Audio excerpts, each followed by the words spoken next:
Okay, we're excited to have Bill with us, Bill Simpson. If you got to see Bill at one of our program meeting a couple of months ago, I think it was. Bill was just an outstanding photographer. He's been a professional for 47 years. He's award winning and that he's won 24 Addy Awards.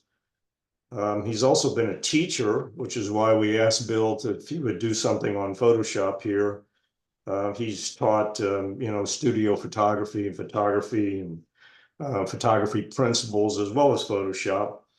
And you can find a lot about Bill on his website. We communicated that website to you in emails, but we really are excited to have Bill with us today, and he's going to kind of run through what he believes is kind of how he approaches editing.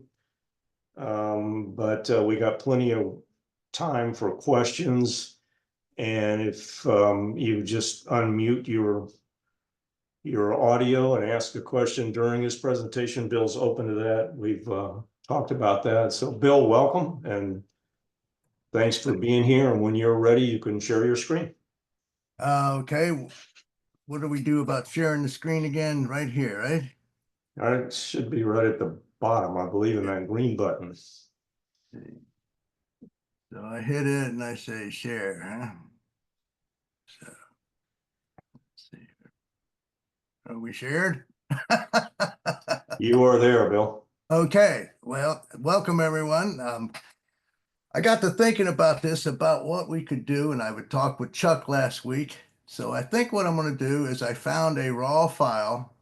I thought we'd open it up and just take it from there. And if there's any questions, what's going on, why you would do it this way, why you would do it that way, you can ask me. I'm going to give you kind of the way I do it, which isn't the right way at all. I mean, everybody does this differently.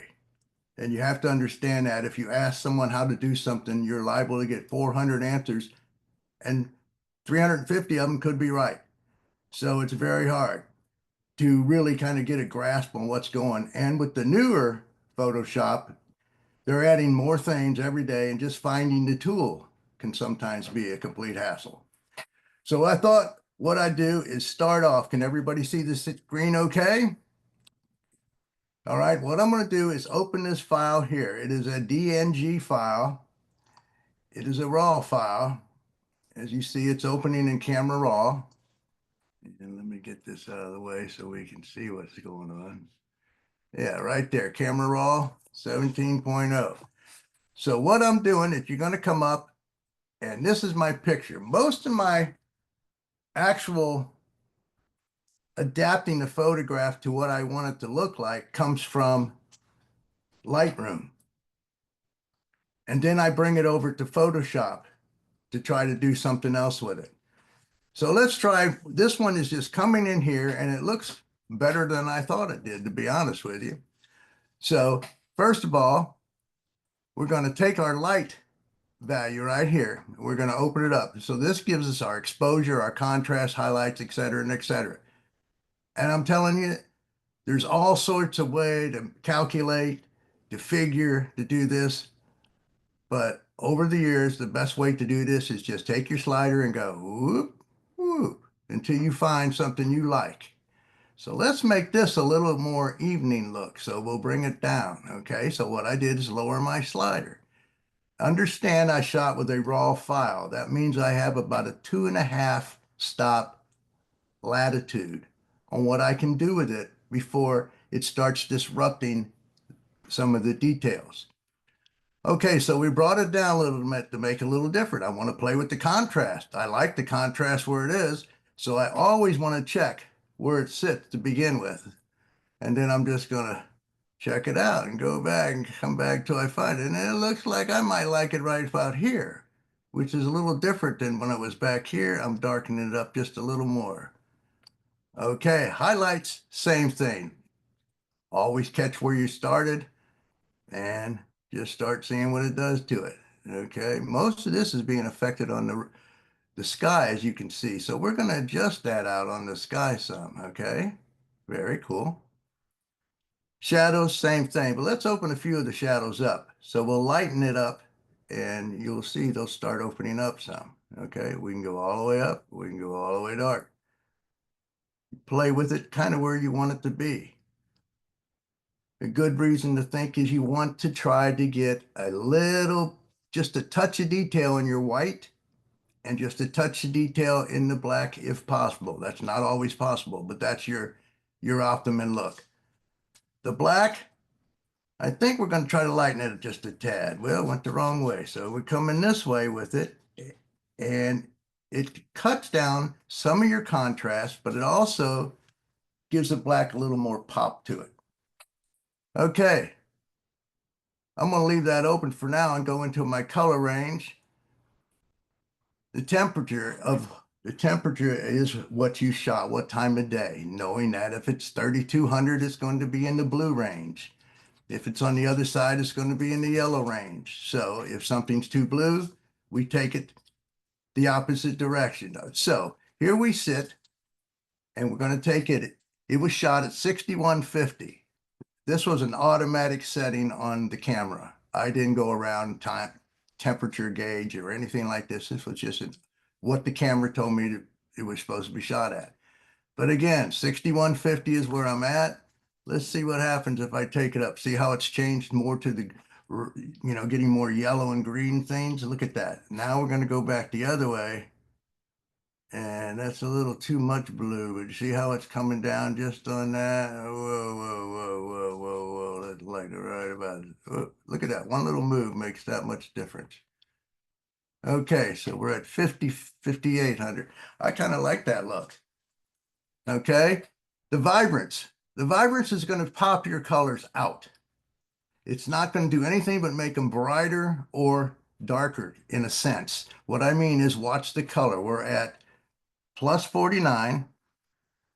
And as I take the vibrance down, it gets duller, more dull until you finally get to nothing. But it's a flat nothing. We take it the other way and we go way up, and look how much the vibrance adds to the blues and all this. This may look real good. I see this continuously on edited images. If you have something and make it look like this, it may look, wow, that's really cool. The colors, this is all great. If you print that, you will start seeing little circles, all these little dots, all sorts of other things in there because the image cannot hold that size. So you have to be careful. Now we're going to bring this back to normality, wherever it was. Let's take a look. I even forgot where it was. So we'll just take a eye view, and then we're going to, saturation adds more color, just adds it. Notice the yellow, especially the line where the missile reflection in the water. Now if I take it down, so let's add a little yellow. I kind of like that little yellow bit there. Now we can add it separately later on, but we can, right now we're doing the overall thing. Okay, get out of that. Effects, texture. I always add a little texture to it. It just, when you print it, for some odd reason, it gives a little effect to it. And it just, to me, looks really neat. Clarity, you know what that does. Make it either a little more, basically it's not as sharp, it doesn't do the sharpness, but it just makes it appear nicer. Dehaze is going to darken it or lighten it. Okay. Again, this starts looking really cool. It's different things, but if you darken the sky, look what's happening to the ground in front of you. You've gone completely black. So there's a better way to do this later on. So let's go about halfway there. Vignette, be honest with you, I would save the vignette to the end. And I would not do it on the computer. I'd make a layer. I'll show you how to do that. It's very easy. Curves. I don't use curves very much. It's not something I do, but you can add points to it and do different things with it. And again, you can see where it's going. And okay, I'm not a curve guy because it gets a little confusing at me for times. So I don't use it that often. What I do use is I use the I forget the name of the thing. I will show you in a minute. It's Command L, levels. I'm sorry, I use levels to get everything up. Let me show you what levels does. Well, I can't do it with this one. Okay, we'll show you shortly. Let's go into this one, color mixer. This tells you exactly what you see, just what it is right there. You're going to add some reds. Okay, it's adding the reds itself. The red color it's affecting. It shouldn't be affecting too much of the other. You don't see the red too much in the white, a little bit, but not too much. Orange, it's going to look at that reflection on the water, how much it adds to that in the sky. Again, if we get it here, there's too much of a line between the sky and the cloud, if you understand what I'm trying to say. It shows too straight, and it's not a natural straight. It's a straight being done by us in the editing, and that will show up bad. So what you have to do is back that off a little bit until you kind of get somewhere in that range. And all this comes from printing and doing it and seeing what happens on your images. It is good to take your images, and if you're going to print them yourself, to get everything to go the same way, get a printing flow. If you're going to take it to an individual, like I take it to a guy called Sterling Photo, I'll take many images to him, larger size. But we've gone over tests, like I printed from what I think is good on my screen. I take it to him, then we look at it, then I bring it back, and then I print what the adjustment should be, and then a few more adjustments, and I label them. So I have like 4 prints. He prints that, and you find out what is right. And you go back to your image and you correlate it all together. So whenever I take something to him, I know the settings will be correct. And he doesn't have to wonder if this, what he wants me to do with this, or is that, it's all done for him.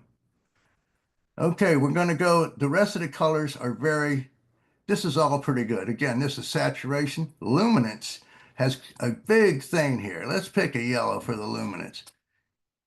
The luminance, going to look at this. It's affecting everything though. It's not just affecting the color. Look at the white part of the building here. It's changing that too.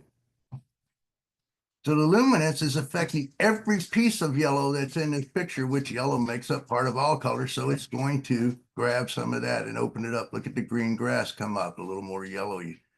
Okay. Green, you could do that. Okay. Let's see what blues do. Look at that. Now you see the adjustment on the sky. Look what it's doing. But the lines, we're getting a little not as defined, so you can start playing with them a little more. And get a little more wacky colors. I love to get these strange colors in the sky that sometimes are not really correct, but no one knows that but me. And everybody says, wow, what pretty colors. And what they don't know is I'm colorblind. So this makes things very difficult at times. This one I don't use at all. I just don't deal with this, but it's adjusting different things of your mid-range tones. I lose it too often in this, so I don't use it. But you can see we're going to the shadows. We can make them, let's say on the ready side, you can see how the shadows red. Now it affected everything really. And then we go back to central, we're back where our, so you see what we're doing here. Okay, the balance is going to tell it how much. Look at how it just lost it all.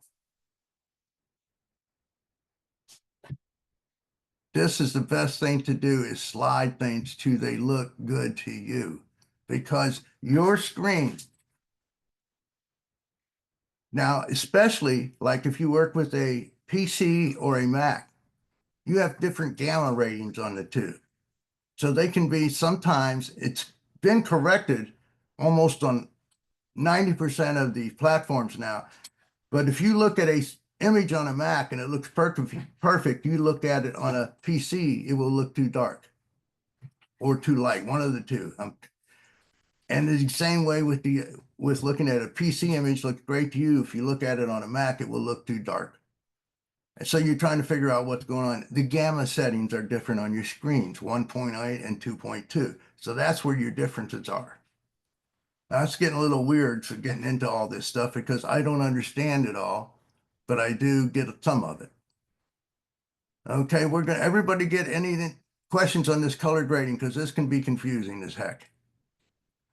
Okay, let's go to detail. You know what that does. Okay, sharpening, I would be very careful with sharpening. This is your worst tool because you sharpen it. Wow, that looks cool, man. It's really sharpened up. But when you print that sucker, you'll see it. It'll look terrible. What I would do, and what I always do myself, is I save that particular process to the end.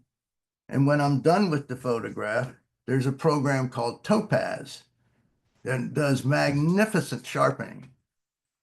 And you just set the diameters of what you want, and it does it all for you. Excuse me for a second. Thank you. So it's a secondary kind of program, but it's magnificent addition. Optics. You're getting really crazy on all this stuff here.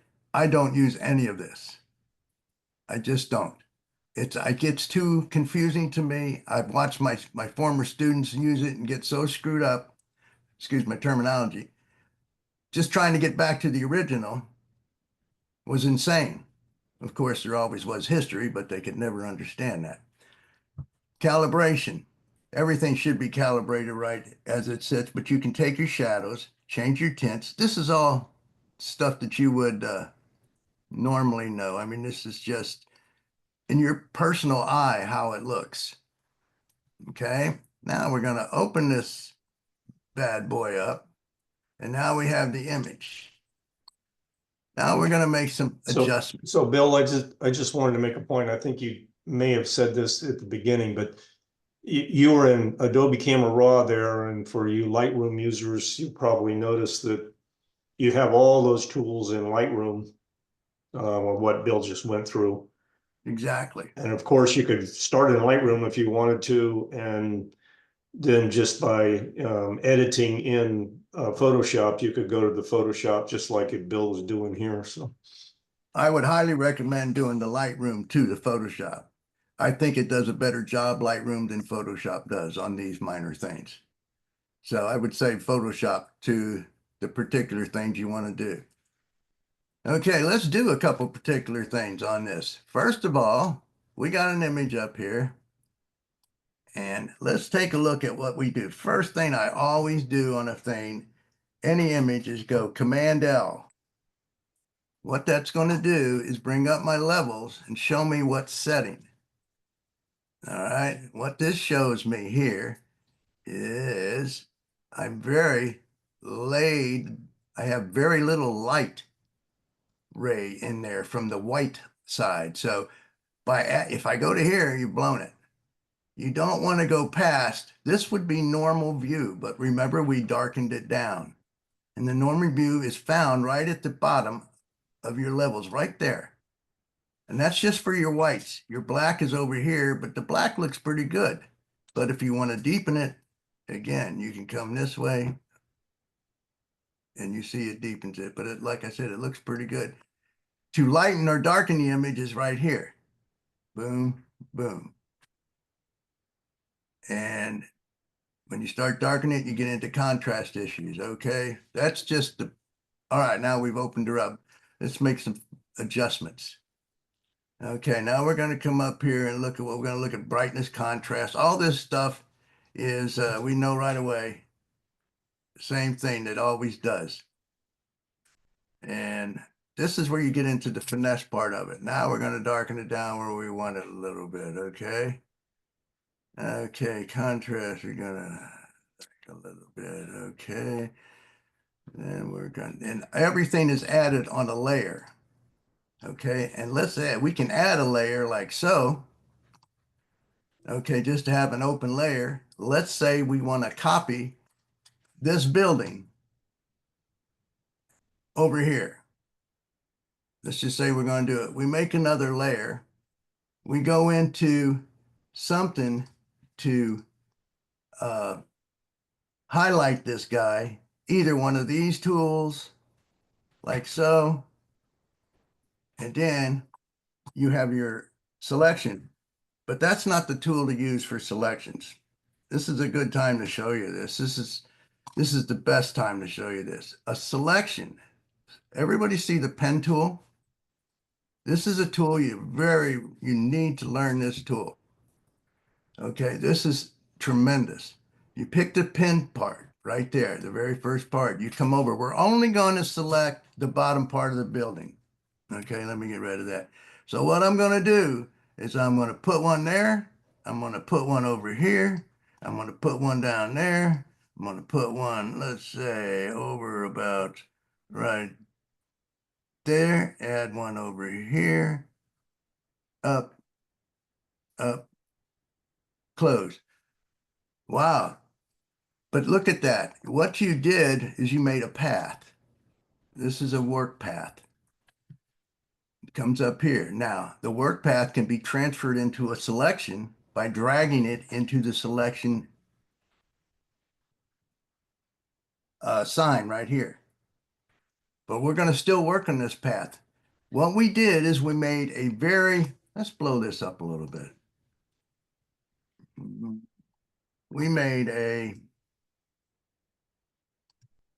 We got this thing highlighted, just very quick little image here. Now you see down at the bottom, we're going back to the pen tool.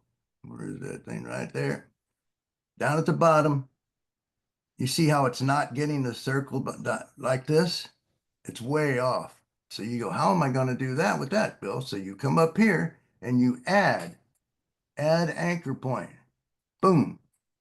Now when I come over here, I add the point, boom. Then I click and hold and watch what happens. I drag it down there and I can bend it to get what I want. Okay?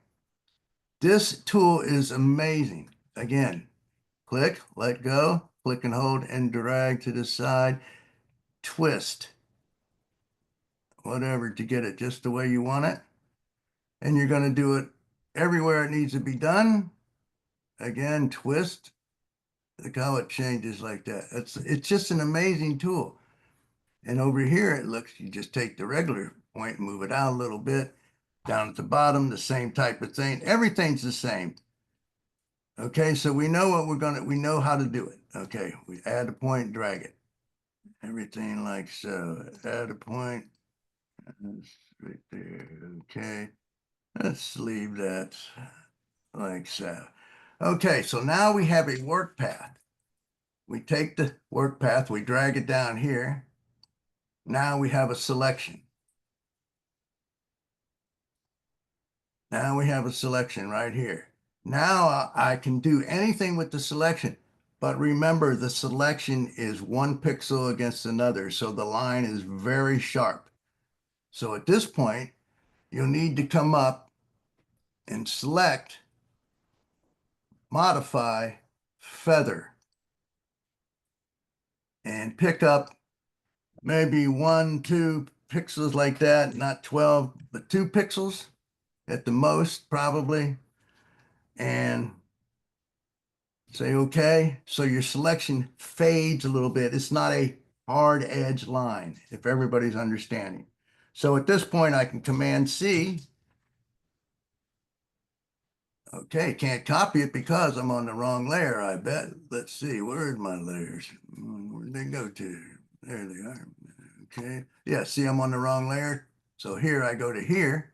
Now everything's on that layer alone. At Command C, and I Command V, which means I pasted it. Then I can come up here and scale and get that image, and I can move it wherever I want to move it. And I can size it, whatever, if I want to, boom, the big one there, or a little bitty baby one beside it. That's, kind of like that. This part up here, this would be very extremely hard to do it. You could be done, but it would take things like picking the type of color. It would be very hard to do because everything's so intertwined, if I'm making sense. Okay, now we have this other thing. Now, every time I paste an image, you notice I copied it from the background layer. When I pasted it, you would have thought it went to the background layer. It did not. It made its own layer. Okay. So that way we can do this, turn it on and off. You also have opacity. You can take and we can make it just a little bit less, like just a reflection down there. You can very, oh, there we go. Something like that. And then when you get what you want, we want to look into other objects that we can do. Let's add this layer up here. Remember we added this third layer, but we didn't do anything because I got a little wacky there. What we're going to do here is take this, set these colors up to black and white, black on the top, and take it up here to the brush. At the brush, I'm going to pick the size of the brush. I want a regular brush with the soft edges. Take the size. I'm going to go up pretty size. I'm going to get up here pretty good size here because I want to cover a lot. Okay. Now I can do that, or on your keyboard, you can have the brackets and you can make the brush bigger by doing that. Now I got this black color on there at 10% volumes, opacity. Now I'm just going to take it on a separate layer, of course, and I'm just going to, let's move this back first, get it right there. Now I'm just going to take this thing here and just go, woo. Now, as we take this image, make it a little smaller so we can see, do you see the difference in that? Not a whole bunch, but a little bit. Then we can take the opacity of that layer and we can lower the opacity to either not be there or bring it up until it looks to kind of where you want it to be. Because this was too much to me. So we want to back it off a little bit. We're getting better. What to do if I want to lighten this area here? Let's say this area of my picture, I want to just lighten. How about if I take that background layer, because I'll have to be on that layer to do anything. I'll make a selection. It's going to be a rough selection. All I want is this little triangle thing in here. So I'm just going to go like this. Again, I would use normally the pen tool like we did a minute ago, but this is much quicker, but it's not near as effective as you can see. Now, again, anytime you select something, try to remember to feather it because you'll have to go back and do it as soon as you see it. Okay. If you take the Command key and the H key, boom, it hides the ants.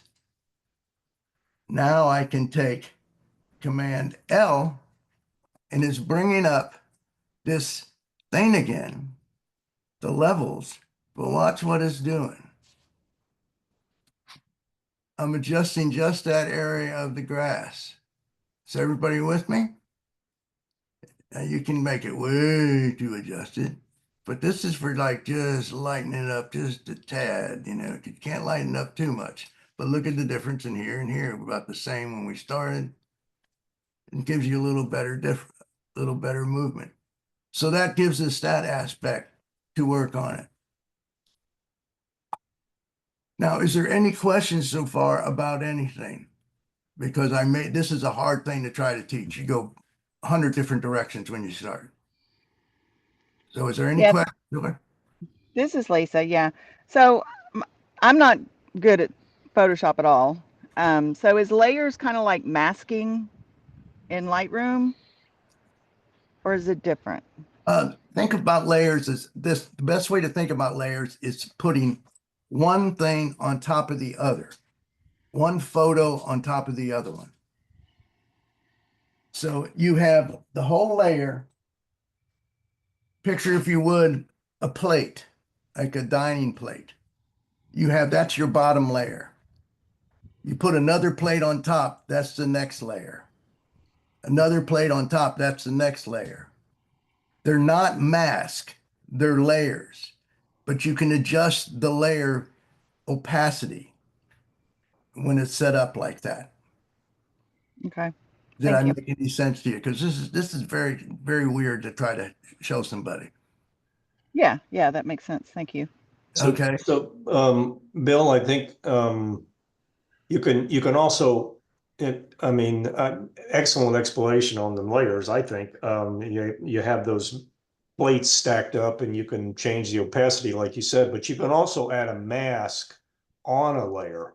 Oh, absolutely. Much like, Lisa, you just kind of stack up the mask and you don't know it in Lightroom, but so Bill could take a layer, he could take a total background layer and he could have masked all everything out except for that little area where he lightened up and lighten up that whole layer. But because he has a mask on it, it would only lighten up where he doesn't have the mask. You follow me? So you can add mask to layers in Photoshop. No, Okay. absolutely. You can just add them right here down at the bottom. You know, that'll ask your mask right there. So it shows you what you've done. But not all layer is a mask, if that makes any sense. Each layer can have a mask, but not all layers are masked. Got it. Okay, cool. It gets a little crazy for sure. I remember a while back we talked about, I said, let's wait to the end before we add our vignette. And here's how we would do that. Again, we would come up here and we'd add a layer by going here and adding a random layer. Boom. Now understand, you can add these layers anywhere you want to. For example, let me show you what happens. You won't see anything probably on this. Okay, let's see what I get this one here. I'm going into the elliptical marquee and I pick it and I just make an elliptical move like so. Okay, that looks pretty good. I'll put it up about like that because of this item right here. And let's move it up even more because of the missile shot right there. All right, maybe let's center it a little more. What the heck? Okay, then we're going to inverse it. So we're selecting this part out here, okay? The background part. Then we're going to come in here, modify feather. Let's say for this picture, I'll pick 300 and hit OK. Now I'm going to come over here, hit fill. If I can find fill, where is fill? There it is. Black, normal, boom, fill goes in there, but that's only 25%. So let's do that again. Fill, opacity, let's make this 100%. Okay, that should make it black. Perfect. Now, remember this one? Command H. So we hide the ants. Then we go back to here and we take it and we bring it down, usually to about right in this area here. And around anywhere from 12 to 20%, somewhere like that. This can go there, this can go there. Now layers can be put anywhere. They can be adjusted to be on top of other layers. So if something doesn't show, sometimes you notice this isn't showing hardly at all now. Well, it's not too bad though. Well, I'll tell you what, let's do this. I don't know what this layer, oh, that's the sky. Look at that. That's the sky. Now, when you save these pictures, let's say we're done with this photograph. When you save this, well, where did it go? When you save the image, please save the copy as a Photoshop image, PSD, wherever you put it.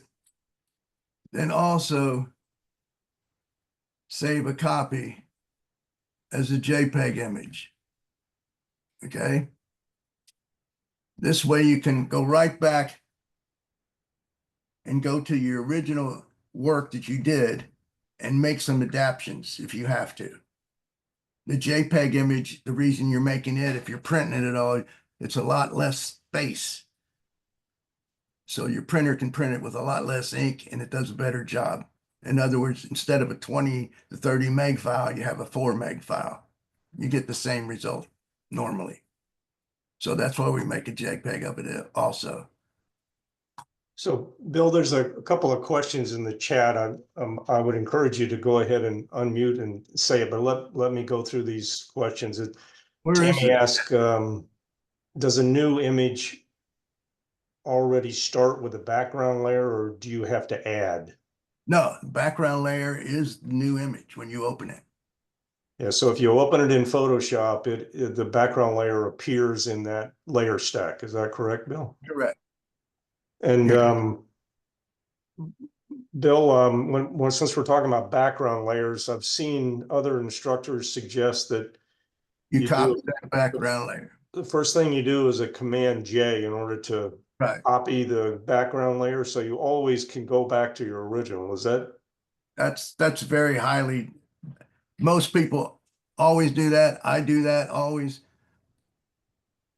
It's just something I forgot to say, but yes, it's a good idea because you have the original. I know when I'm in Photoshop, I will invariably screw something up and I don't know how to get back. So you can always go back to the original background layer if you copy it. And the way to copy it is Command J, as I recall, right, Bill? Yeah, no, copying is just Command C. Well, when I shouldn't say copy, I should say duplicate. Yeah, it's Command J. Command J duplicates the layer. Yes. And then Stuart asked, Bill, is this different from using the dodge tool? And I think he was talking about when you selected the field there, the grass field, It was and the we're making opacity. adjustments there. Can you hear me? No, what this is, it is basically doing the same thing. When we first started, we were saying that there's 100 different ways to do everything. And that's what this gentleman is saying. He has found another item that it does the same thing. It just does not have as much control. The control part is what you're trying to also get a hold of. So you have much more refinement than you do with the Dodge tool. Now, I don't see this list where you have these questions at. So Yeah, that's okay, Bill. You have to, yeah, you're sharing your screen, so we'll just monitor it, and that's fine. okay. And then Bill, Stuart, did that answer your question? I think he's unmuted now, but maybe not. And then I'm not sure. Let's see. Oscar asked, out of curiosity, how do you account for differences from the gamma when editing from one platform to another? That is Mac and Windows. Well, that is an issue. It is, you got to set it up and copy it. And one way you can do it is set your screen to 2.2, set it, change your screen to 1.9, I think, something like that. Or when you put it over and it's a little dark, lighten it up. There's different ways to do it, you know. But Yeah, 100 different ways to do everything. a proposed way, and it's not full fail safe, is to calibrate your screen. There are calibration devices that supposedly calibrates it to a standard, but Yeah, invariably, if you share it with somebody else, they haven't calibrated their screen. So that's the problem. That's your problem right there. You that's the calibrate your problem. screen. If you're dealing with doing your own printing, you can do some games with calibrating your own screen and calibrating your own printer, and you do that. But calibration is at least one suggestion you could do that on. But Facebook screens and iPhone screens, and That's a lot they're of not work. necessarily calibrated. So Around to do it, The, Hey Chuck, it's Gordy. if the person oh, I'm sorry. It's Gordy. For those of you who can see my little thumbnail, I Mhm. have one of these Spider X2 monitor calibrators, Mhm. and it just plugs into your computer. And about once a week, I just recalibrate my monitor in case it drifts off. And so it gives me, as over time, a standard by which my monitor is always Right. calibrated to. So I have that's one. something that people can consider. Yes, there's quite a few different types. Some you stick on the screen and it reads the different things, and they're all very good. If you take it to a lab, make sure he has his calibrated to the same, or you'll be off. That's one of the things you have to do is you calibrate them both like that on a lab. So Bill, one more I see here, Debbie asked that, do you prefer doing vignette in Photoshop or in Lightroom? Photoshop at the end. It And gives me a layer to deal with, and I like dealing with layers because the main reason is you have the opacity thing you can deal with, which makes it a huge difference at times. And it doesn't make you do any more work. It's already done. All you have to do is lighten it or make it darker. Now, once we get that way, you want to, merge all the things so you'd flatten your image. Again, you save the Photoshop version also. If you save the copy as a JPEG, it will flatten all the layers for you. There's nothing more you have to do. So let's say we want to print this for a change. We'll go back to some other editing things in a moment. Let's say you want to print this thing. You come over here. Yeah. Now here's something, if you don't know about, it's going to cause you huge difference. If you use printer manages colors, it's what the printer sees and visualizes on it. It's got its own little mind to read it. I've been very happy with the printer manages colors. In the labs, we always did printer profiles. So you set it to Photoshop manage colors.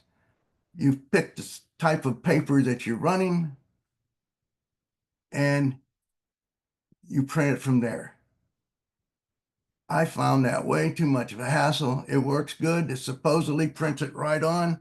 I have yet to see one that prints better than printer manages colors.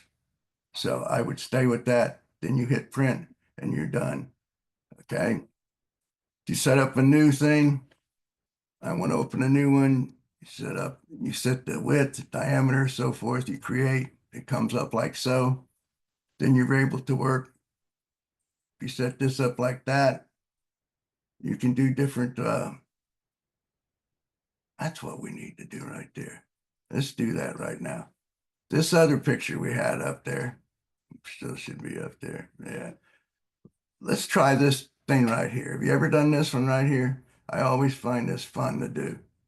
Sky replacement. Now we'll lose this here, but we'll pick this guy. Ooh, look at that.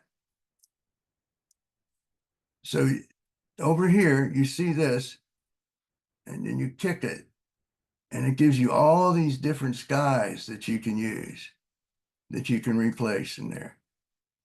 A lot of them don't work at all, of course, and the different things. Now, it covers up completely what you got in the background, and it is not a layer. So if you put it on there, you can't detail it real well. Like on this example, this is image would not be good because we could not bring the missile shot out of it. That would not be able to be found again. Okay. The blur tool is the same as the dodge tool, sharpen muds. They all work the same way. You can go over them and they do what they need to do. Tool you need it. If you got anything, you need to learn this pen tool. I swear to you, you can cut anything out with the pen tool in 5 seconds compared to what others are. Are there any other questions? Is there anything I can help you with? Yeah, I've heard a couple of people mention the Dodge tool. What does that do? It basically lightens the thing. Let's open this up. Let's bring this up here. Let's bring the opacity up to, let's make the exposure on the midtones. Let's make it on the shadows. Okay, right here. You see how it lightens it? We just Mhm. take just the shadows. That worked pretty good. But also see, you don't have minute control over here. If we were to blow this up and started using that tool, we can't get in there exactly where we want. You see how it runs over into other things? Mhm. So that's why I don't seem to use it that much. And then when it's done like that, I don't have a way to bring it back down except Command Z and erase the last move. And you Command Z from there, Mhm. work back. You can always go back, Command Z. And that is one of the great keys to have. Excuse me, I gotta get some water. I can't hardly talk. So Bill, you could duplicate the layer and use the dodge tool and still have capability of doing opacity. Is that correct? Yes, but the thing you have to start worrying about is some of these files, I have images that are 300 megabytes. You start adding 100 million layers, it takes forever Yeah. for things to be done. So you want to kind of get a drift on it and get it down there a little bit. It's just the thought process at the end that you got to worry about. It's how many layers, the size of the image, how can it be held? How does it print? Do we need 32-bit images? No, we do not. We need 16-bit images. There's all this stuff that are related that can just make the photo go to a huge size. And here's another suggestion I might run to you. If you're printing your images at home, you don't have to print them at 300 DPI, which everybody thinks you have to have these at 300 DPI. It's not true. You can print it at 180, probably that's a good one, and you won't be able to tell the difference between that and a 300 as long as your image doesn't go over 16 by 20. Why do you worry about that? You save a lot of ink. And if you're using a large printer, it's very expensive. It gets to be a hassle. And if you're like me, if I see one mistake, I got to go back and change it and print it again. And then I end up with 10 pictures, the same thing. Are there any kind of questions now that I can help you with?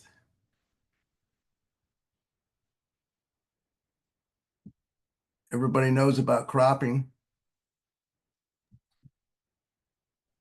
Bill, on the brushes, like even the dodge tool, obviously you can change. I mean, maybe it's not so obvious. You can change the size of that brush as well as essentially the opacity and the feathering, and there's a lot of control over the brushes. Is that correct? But what you have is, yes, you can, it's a different aspect of it. You just have to pick it here. Or you select the hardness of the brush up here. Okay. And the size up here. I didn't get the rest of the question. Is that what you wanted to know? Yeah, and in addition on the dodge tool, do you have that same control on the dodge And tool? that control on every tool, Okay. because I was just using the dodge tool. Okay, so every tool has the same control on that. So you have brush size and Exactly. And the eraser tool, we know what that does. Zoom. Okay. Set opacity. Right here it's at 30%. If you want it all gone, then we go up here and zap. And Command Z come in twice and we get rid of both of those. Any tools and patch tool, this is a good one to learn. This is a great one to learn. I use this more than any tool that I've ever. Let's get rid of this rocket here. We'll just take it and go. Circle it. As long as we're on the right layer, but you notice that we're only a JPEG, so we're only on the background. Now we went too far over here, so we want to erase that. We hit the Option key, which changes that to a minus, and then we come down here and get rid of that part. Okay, let's make it a little less. And like so. Okay. Kind of weird. Okay, now we want to change this, so we just take it and Slide it over to the side till we find what we want. Biggest thing is the horizon lines match. Now this can happen right here. It did not fill it right. So you will have to go back and bring this up and try to fix that little area right there. If you do that, if you use this technique, that's what you will have to do. Like I said earlier, there's 100 ways to do everything. And it's That was very, that was the patch tool, right, Bill? yes, the patch tool. It's a savior for things. It's if you can use it instead of this clone tool. Everybody uses the clone tool to get rid of things. Try to get away from this tool. And if you do use a clone tool, use the largest brush you can to clone that area. Why am I saying that? When you print it, you will see every clone mark on your print if you used a little bitty brush. It will show, depending on the size of the print. Let's say you have a great print. I want 20 by 30 of it. I blow it up and here's all these clone marks. You go, oh, good Lord. So you got to print it again. And you go back and you have to fix all those. So try to stay away. I mean, the clone tool is perfect. However, the patch tool can do so much. So look at this. Look how quick this is. We just take it and get rid of it. And we'll match it to the other side because everything looks the same. Command H, we hide the ants. It's a little high. So we go over to, where's that button at? Move tool. And we just pop it down once or twice like so. There it goes. And that's okay. However, you see this line? That's because, watch when I keep moving it. It gets bigger because we hacked the background and we made something not quite right. So that tells us if we do it on the background, we better do it right the first time or you're going to go back and play with it. Everybody with me on that? Cool. And is there anything else that I can help you with on some of this? So Bill, I was going to ask, because you have, layers and opacity control and all kinds of control, if you were to look at this image and let's just, I'm just making a problem for you here, if you will. You look at the exploration tower. It looks a little bright in your image. Obviously, it's going to be a place people will look because it is bright. So if you were to tone down the brightness of that, how would you do it in Photoshop? Okay. You could do it a couple different ways. We could take the pen tool and, just paint it in there a color. That's one way, on the black. Create a new layer first. Okay. So let's find that right now. Does that get disappeared too? Okay, we're here with the layer. So I would create a new layer first if I was doing that. Okay. And I wanted to darken that area, come in here. It's at 10%. Let's make it at about, I don't know what the flow is. Let's do 100%. Okay.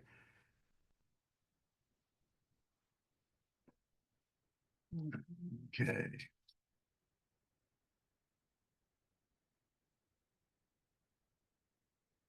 What's going on? Doesn't seem to be darkening, does it? Well, I don't know why it's not darkening. Let's try this. No, it's not darkening there either. So let's try this one. See, Might be because your selection's still active. Where is it activated? Bottom left there. Is it? There you go. I think you got No, it now. I didn't know it was active. Thank you for that. Okay. All right. So here we go. We're on this layer. Thank you for that. And we darken it for that. This is one way of doing it, and then you would go over here and dial it down to what you wanted, this kind of thing. But again, it's not very precise. Another way would be, the best way would be the pen tool and go in there and cut it out like we did the first time and darken it. Same way. Okay? You darken it with layers maybe from there? No, you don't need the layers. You just darken it from, you go to Command L. Let me just take a piece of this and go real quick. See. Boom, boom, boom, boom, boom. Okay, I'm not going to fill it in right or anything. We've made a path. So I want to make this path into a selection. Okay. And then I'd want to feather the selection, but right now I'd want to go Command L on the selection because I'm on the wrong layer. Okay. So now I want to Command L and I want to darken it so I could just slowly bringing the dark down. And you hide the ants, you can see what's happening. That's another way. Something like that. Okay. Again, you have it adjusted. Let's see if this will work on this. Channels, that'd be too much. Those would be the two best ways I would think you could do that. There are probably 10 million other ways to do it, but those are the two ways. And the pen tool is the way I would do it personally, because it's very fast and it's very precise. And that's what you want to do when you haven't. It depends on your workflow. If you do a certain workflow, I would do a shoot on South Beach, and I'd have 300 to 400 photos, and I'd have to edit them. And it would take forever at times. But unless you got your workflow going and you knew what you were doing on it. So you learn to get fast and pick the fastest tools to use so you don't get hung up on things. I hope that makes sense because there's a million different ways to do everything. And people will argue with you, oh, I can do it this way. Well, yeah, you probably can. That's great. But I don't particularly use that. I might not even know it. I learned a lot of things from different people. On this particular picture here, I do not like this dark area here at all. That just makes me sick. So let's take the pen tool real quick and kind of fix that. We'll go real quick.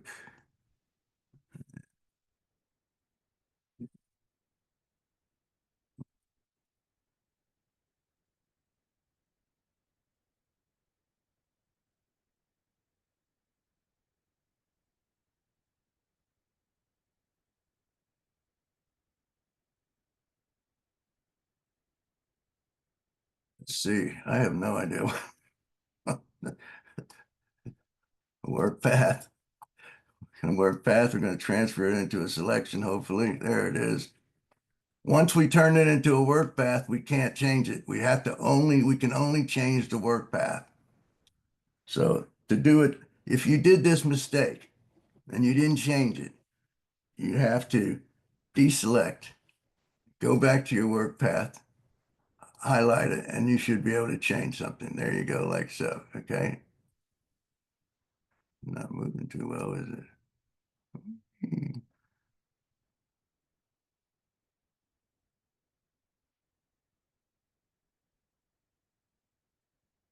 Now, as you see, I'm having difficulty here, and I really don't know what's going on.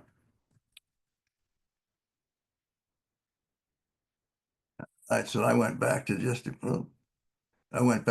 that piece right there. And at this point, I'd trash it and redo it because it's just getting too confusing to me.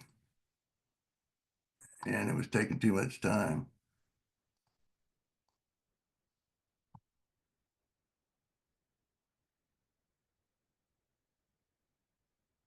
Do this, we add one.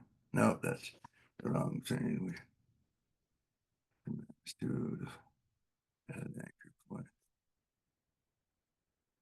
Slide that down, add anchor point, slide that down. Slide that down.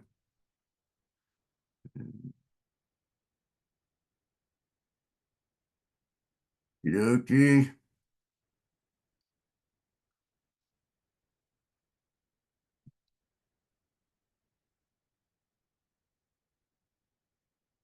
Command H, hide it. Command L, do the levels, not because I'm on the wrong layer.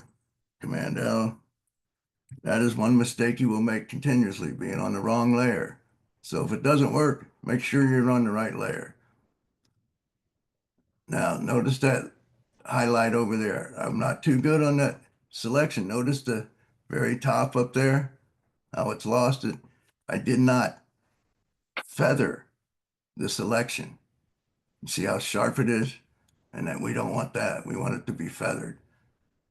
But you see, you can do that too. So you can let's just let that come up a little bit like so.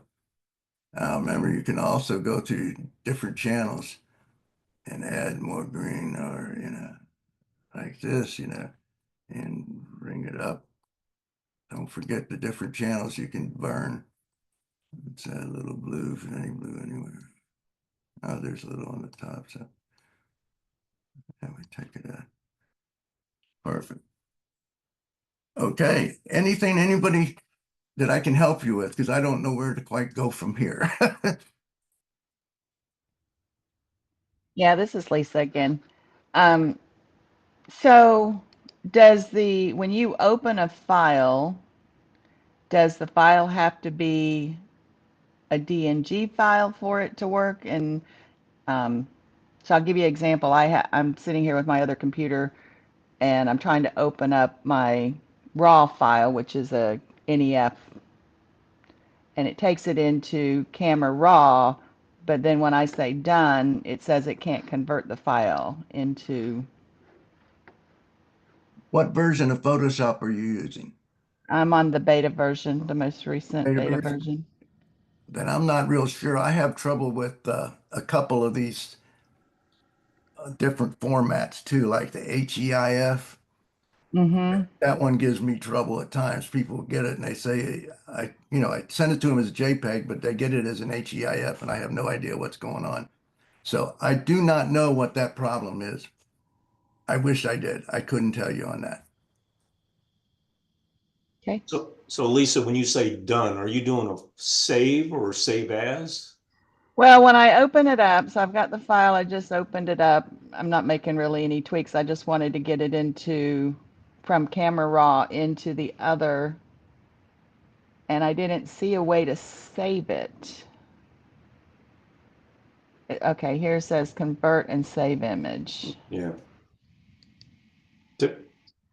When you're in Photoshop, it has to go to a new file format. It won't go to raw because you're moving pixels around in Photoshop.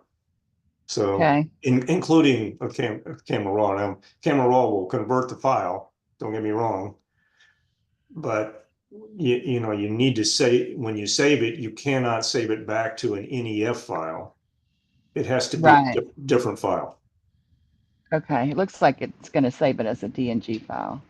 So since you're a Lightroom user, you could open that image in Lightroom, and then you go up at the top, and I think it's under the photo menu. You come down and it says edit in. You could edit in to Photoshop. It'll take you over to Photoshop. And then if you do a file save in Photoshop, it brings you back to Lightroom. It does that all automatically. You have to do some setup in terms of what file formats you want to use between Lightroom and Photoshop, but it's seamless. It's really remarkably seamless between Lightroom and Photoshop if you do it in that fashion. But the problem is it doesn't always work that way. Like I said, I have sent all sorts of JPEGs and they come back a different format with problems. Yeah, but usually there's a setup there in your preferences. You can set the preferences of how you want that handoff to happen between Lightroom and Photoshop. And if No, I'm not talking Bill, between Lightroom and Photoshop. I'm talking about between Photoshop and Customer. yeah, That's the problem area. I understand. And that's the problem area that is the worst area. Because when it comes to that, you're waiting to get paid and there's a problem. Yeah, you probably give them, Bill, just for our information, you probably give them JPEGs. Is that what customers? I prefer it in JPEGs and so do they. It's a Okay, lot less, it's a lot yeah, that's a minimum size, it's better. that's a universal language, right? Right. They're definitely, you know, some people ask for Photoshop documents, but I won't give them one because they're trying to change your image. Yeah, good And point. you know, if it's copyrighted at this point, they cannot change it to that. If they do, they got to pay me more money, you know. So whatever. So that brings up another question for me. If when you're saving an image, whether it's Lightroom or Photoshop, and you're saving it as a JPEG, and you want to, let's say, like I just did a homecoming shoot for some exchange students that my daughter has, and you want to give them the picture so that they can just go get it printed. What do you save it as? Like there's, JPEG. well, yeah, I understand JPEG, but like, is there I'm a not understanding the question. image quality or? Oh, always 100%. For your image. If you're giving, I'm not understanding. If you are you giving the images to somebody so they Yeah, can get like a perfect image? I want to give them an image that they could print if they wanted to. Well, then I'd give it to them at 100%. High quality. Low quality is what it says. It's low quality. If I'm understanding your question. Yeah, I'm thinking of maybe the sizing of it. Like, I don't know how to ask my question. Let me think about it and I'll ask it again. Oh, okay. You trying to send the specific sizes to it? Well, like a lot of times when I'm editing, because I don't really know the thing, when I'm editing like in Lightroom, when I crop it, I'll crop it at either a 5:7 or 4:6 or something like that. But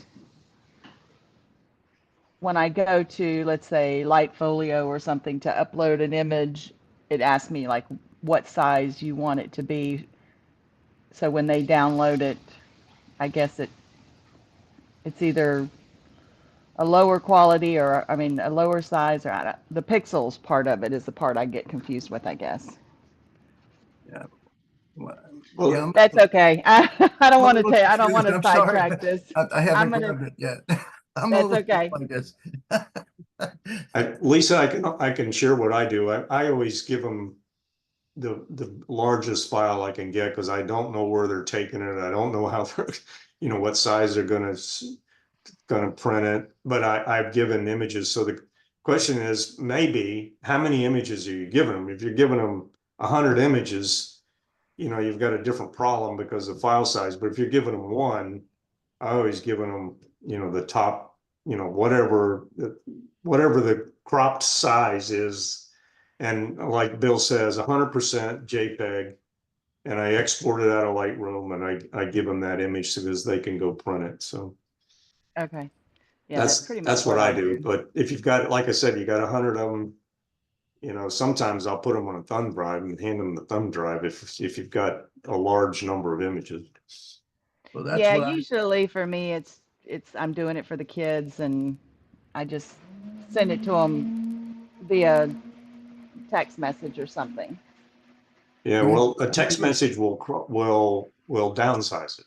So if they're printing a text message, you've got a different scenario there than whatever you exported it because even That's that's a good point. I also put them up on Lightfolio yeah, I'm and they not can be familiar with down. that application, but they may downsize it as well. I'm not Yeah, familiar with it. it's So like a Pixet or some of those other ones. yeah, I mean, so if they're just going to look at it on their cell phone, it's probably academic what you size it to. But if they're really going to print it like 8 by 10 or 11 by 14 or even 5 by 7, you need to give them some resolution there. And the way to do that would be they probably don't, if there's 5 by 7, they probably don't need the full size, but I guess I default to the full size if Right. I know they're going to print it, and that way they can do whatever the heck they want to with it. So.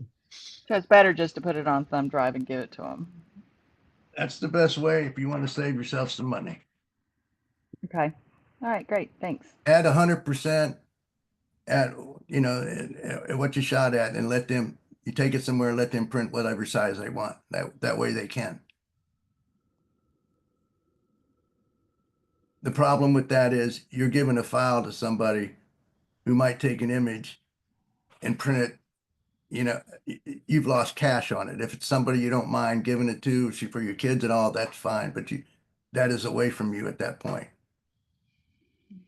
I Hey, see some Bill. people waving hands. Go Hey, ahead, Bill, Gordy. it's Gordy, and you guys were kind of knocking around a subject there about image quality, and Chuck brought up, you know, if you upload it, the program you upload it to is going to downsize it for you. And just some advice, and you'll probably agree with me, if you know your image is going to be upsized or downsized on whatever the website is you're going to send it, you'll get a better upsizing and downsizing if you do it in Photoshop first and send it to them the size they're going to use, rather than let some, you know, algorithm that belongs to Facebook do it for you. Because a lot of times the quality will suffer when you let some other algorithm do it. I agree with you on that. It's best if you can send them the size you're looking for or what they're looking for. Other than that, it has to be interpolated some way, you know, through some kind of device to get what they're looking. And usually, like you said, they'll jack it up bigger than it is and the quality really suffers, or vice versa. Is there anything else I can help you with if I helped you at all? Any other questions of Bill? We've got a, I have a question.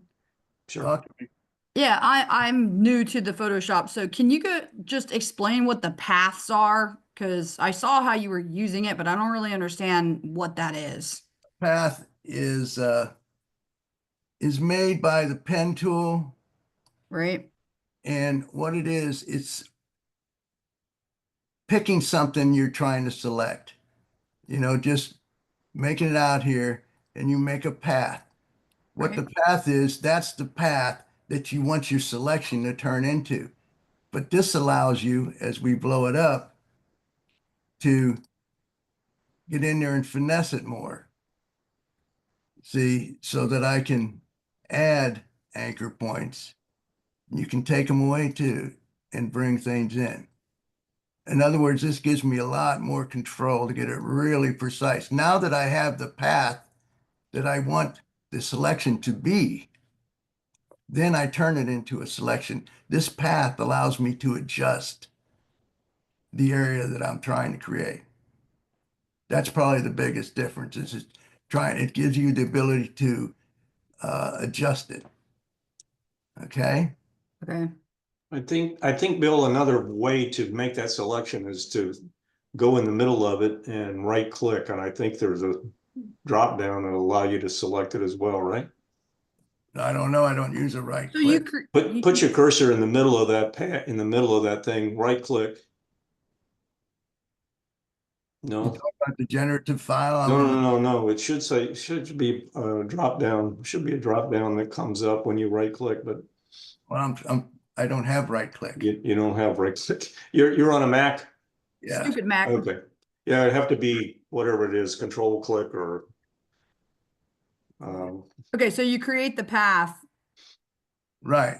and then the anchor points are the different points at which you can move it in and out to create Right. the area that you're wanting to edit. Does Right. that create another layer or is it just a path within a layer? Just the path in the layer. Okay. In other words, you've created that thing on a layer, then it drags it down. It's just Okay. on the layer. and for the and you're doing that for the purpose of actually in the end result making a selection, right, Bill? That's what the path is to make a selection precise, Right. making a precise selection. I think I confused you because I got confused myself. But the path, when you make the path, it stays on that layer. Okay. It changes from you change it into a selection, stays on that layer. Okay. Okay. And back to that step where you make it a selection. Can you do that for me so I can see it? Because there was some like just from right where you are. Yeah, I'm trying to find the path button again. Oh, okay.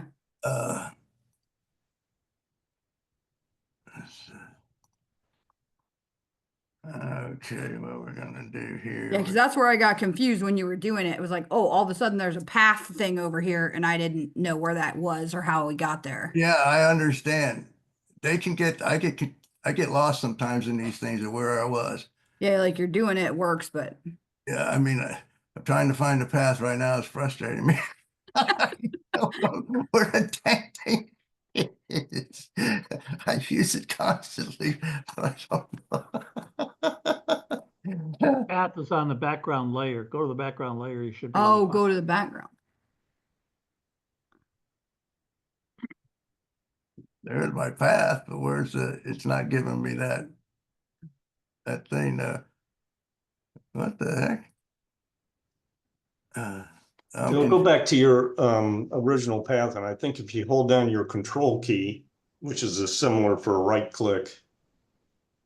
So go in the middle of that, of where you have the path, and go your control key, and it says somewhere there, make selection. See this make selection option? Okay. Click. And then you can feather it, and there you go. So Yes. on a PC, Again. you would do a right click. On a Mac, you have to hold down the control key and click on it if you don't have a right key. Yes, I understand it, but again, you're laying it off to generative stuff to do it. What's that? You're lending it into the program to do it instead of being able to precisely get exactly what you're after. No, whatever your path is, when you held down the control key, you made the selection of whatever your path is. You can see your path there, right? I don't know. You're getting me all confused. I don't know. Okay. What the heck? It's the same thing as the way you did it. That's what I just, yeah. Okay, so we did this. On a PC, you've already made the selection now, so but on a PC, you would right click on whatever. You would make a path with the pen tool, and you would right click on that in the middle of that path, and you make selection. It's going to give you first of all, it's going to bring up a I see feather. what you're trying to say. Okay, it's the same exact thing again. Yeah, We're doing the same exact thing, just a different way. just making a selection out of your path. That's all you're doing. That's all. I don't know if this helped you at all, ma'am. I don't know. I think so. I understand what the path is for now, but like where we were trying to get back to where the box popped up where it said path, and I had never seen that before. But I think as long as I know what the purpose, so you can use the points, use the anchor points, and then make the selection, and then you're editing whatever's inside those points inside that path. Why don't we do another one? See if we can come up and see what's going on here, because I'm a little confused too, to be honest with you. It is something I like to do, fairly often, is just like pick out a spot within the photo that's dark or too light. So this is definitely something I was interested in, understanding a more accurate way to do it. Yeah, this is the best tool to actually learn. I'm serious as I can be. It is, there's, where is this darn thing now?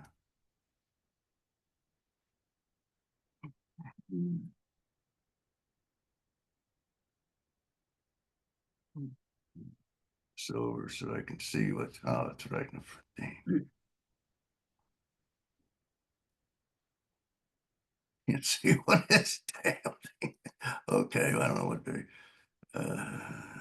Hey, Bill, I think you might be confusing yourself with the fact that layer one there is Mhm. left over from the last time you did this. So if you delete layer one, no, not the background, layer one. If you delete layer one, there you go. Now you can go at it because that layer one was confusing you. Oh, That was from the last time he did it over there okay. by the silos. So if you don't get rid of that, it's going to mess you up when you try to do another one. shouldn't. It shouldn't. I mean, look, we're doing it again. And again, do you see the thing? I don't understand. I'm a little confused here. I know it's got to be somewhere. So if we delete this, that's what you're saying. And we got this here. And I guess we'll just do what he said. Control, get there, make the selection.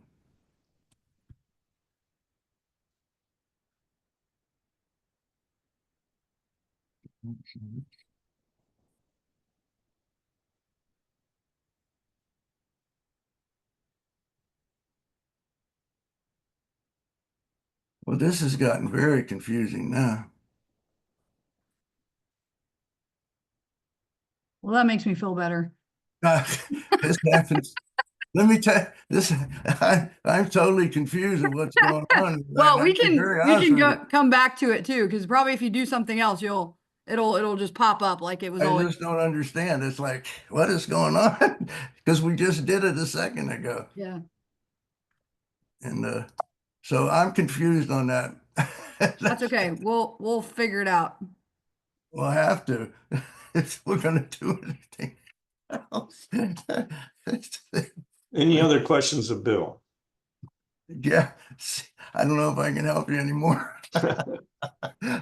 I've gotten totally confused on this thing. I've never had that happen to me. I mean, I've been confused all the time, but I've never been to the point where it happened on this tool. But, well, Bill, I've never seen it where that panel came up because I've always, I mean, I rarely go into Photoshop, don't get me wrong, but I always do that right click because I'm on a PC and it, you can make a selection that way. That's the way I do it. So, Yeah, I just don't understand because I've done that a million times. Now I can't figure it out.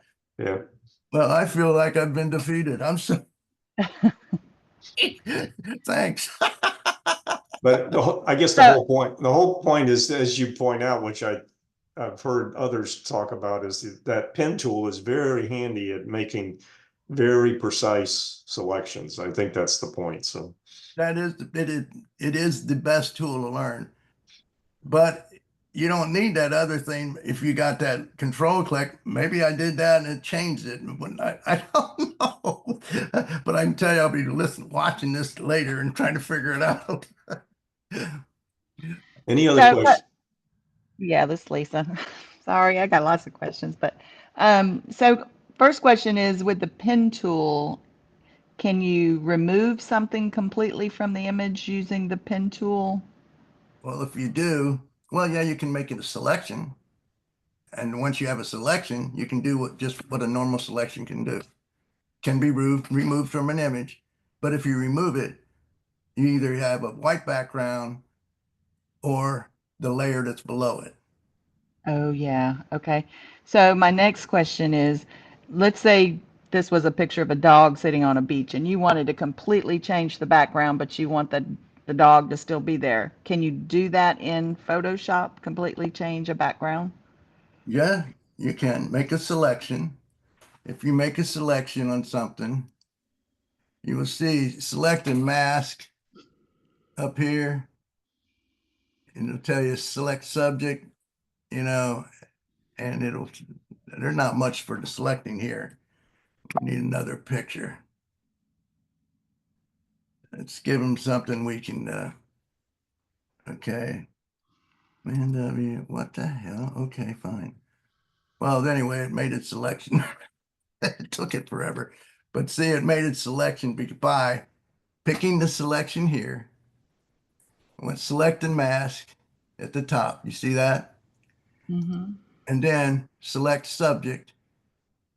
And I picked that there. Well, here it is right there. I picked those spots, and then you say, okay, and that turns it into whatever, your selection by going with the subject. So again, the computer can do a lot of that too, if you're going for big things. But Yeah. how would you like let's say that I wanted the dog to be sitting out I have another photo that maybe has trees or something. Can I bring both photos in or? Sure. If you open both photos and you make the selection of the dog. I'm just going by a way to do it, okay? Okay. Mm-hmm. You make the selection of the dog. You feather the edges. Don't forget the feather. you Command C or copy. You go to the other image, the image where you want to place it, and you Command V, which places the image on that, which places that subject, the dog, on that particular image. So now you have the dog on a new image. You with me? Yeah, and that image would come in like you'd have as a layer. Is that Right. The right? dog would be a layer on top of the background layer, more than likely. All right, I'll play around with it. Thank you. Yeah, it's very easy to do.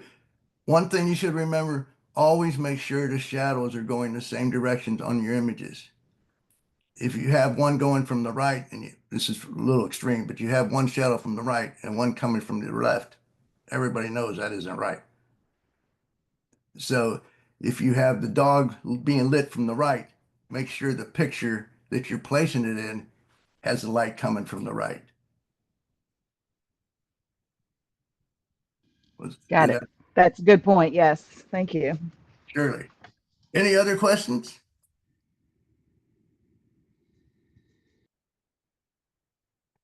Bill, we really appreciate your time and effort in doing this. Well, I wish I could have helped you more. I feel defeated in a way because I can't find that pathway. Don't feel defeated. We all get into Photoshop and get lost. I think it's a matter of that's why I interjected there, at least for me anyway. I always have to do the Command J to duplicate background layer because I'm going back to the background layer in order to erase everything I just did. So Right. Well, I try to make a copy of most of my raw files and just leave them in the raw file section. So if I need something I've totally messed up somehow, I can go back and find it, hopefully. the good news is you can do anything in Photoshop, and the bad news is you can do anything in Photoshop. It's very confusing, and you will find one day things will work for you perfectly, the next day they won't. Yeah, especially And with it's something version you've change. done along the way. And Okay. it's not the computer, it's something you've done along the way. Yeah. Good point. So I'm going to stop recording now. Okay? And hang on one second and we'll